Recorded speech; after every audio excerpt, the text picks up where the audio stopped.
మన సామెతలు. అతి రహస్యం బట్టబయలు. నక్క నదిలో కొట్టుకుపోతూ ప్రపంచమంతా మునుగుతుందన్నదట.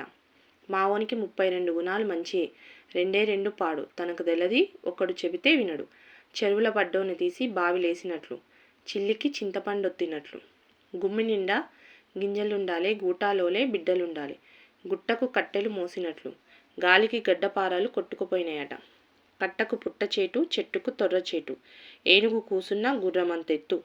ఊరు దూరమైంది, కాడు దగ్గరైంది. ఉరుకురికి కొట్టినా మూటబారలేదు. ఈతకు లోతు లేదు. ఉడికేసుకొని తిని తడకేసుకొని పన్నట్లు. అక్క చుట్టమైతే లెక్క చుట్టమా? కొన్నది బింకెడు, కొసిరేది లొట్టెడు. ఎనుగర్ర బలముంటే ఎన్ని వాసాలైనా ఎక్కియొచ్చు. అన్నం లేక కోతిరూపు, బట్టల్లేక బాంచరూపు. దొప్పెడంబలి కోసం దోసిట్లంబలి ఒలకపోసి. తోచని పనికి తక్కులాటెక్కువ. రొట్టెలోని కంటే తుణుకులోడే నయం. కన్ను పెద్ద, కడుపు చిన్న.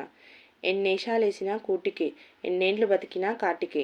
అయినోళ్లకు ఆకుల్లా, కానోళ్లకు కంచాల్లా. అంతటా నానినా అరికాలు కింద నానది. అంగనం పట్టి గొడ్డు, వంగడం బట్టి బిడ్డ.